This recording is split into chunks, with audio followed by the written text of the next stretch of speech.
E aí eu vou começar já com a primeira pergunta, né? Quem realmente tem o direito ao benefício, ao BPC-LOAS, que está dentro do espectro autista? Quem realmente tem o direito, esse direito? E como proceder? Como Sim. fazer? Para a gente entender, né, Lidiane, um pouquinho sobre esse direito, né, do benefício, a gente precisa entender um pouquinho sobre deficiência, né?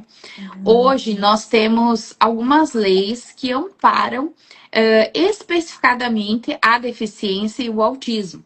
Então, nós tivemos lá em 2012 a Lei Berenice Piana, que foi a lei aí que abriu o mundo, né, nos direitos do espectro autista. Então, ela trouxe ali muitos direitos especificados. Com essa lei da Berenice Piana, nós passamos a ter reconhecido o autismo como uma deficiência.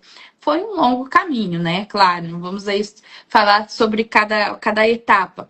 Mas o autismo, então, com o passar do tempo, foi reconhecido como uma deficiência. Logo, se ele foi reconhecido como uma deficiência, ele passou a ter acesso ao pacote de direitos das pessoas com deficiência. Então, hoje, quem tem TEA não está somente vinculado à lei lá do autismo, né? Que é a lei da Berenice Piana, a lei lá da CIPTEA, né? Que foi do Marcos Mion. Hoje, nós temos também a lei da pessoa com deficiência. Então, ele foi incluído neste estatuto. E aí nós partimos desse ponto. O que é uma pessoa com deficiência? Para fins legais, para fins de concessão do BPC, o que é considerado deficiência, né? Então, a deficiência nós temos lá na lei determinado que precisa haver um impedimento de longo prazo. É o primeiro ponto. Autismo, via de regra, já se enquadra, né? Há um impedimento de longo prazo, né? Seja nível 1, nível 2, nível 3 de suporte, há um impedimento. Há barreiras que dificultam, seja a comunicação, né? Seja interação social, seletividade alimentar, são várias coisas aí que podem acontecer. E nessa definição de deficiência, nós precisamos entender que essa deficiência, além dela ser uma deficiência que caracteriza em longo prazo, ela tem que trazer pelo menos um tipo de impedimento, seja um impedimento intelectual, sensorial, né, barreiras que possa ter na comunicação.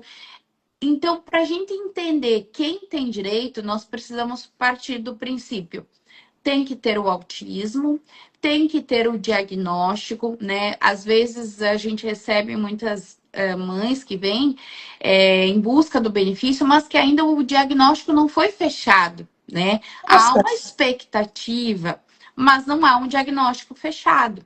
Então, sim. nós podemos, ou às vezes até tem, nós podemos, eu sempre digo, a gente pode ter duas crianças, vamos falar de crianças, né, adolescentes, jovens com autismo, com o mesmo CID, e um ter acesso ao benefício e o outro não. O que vai diferenciar um do outro é os impedimentos. Quais são as barreiras? Quais são as limitações?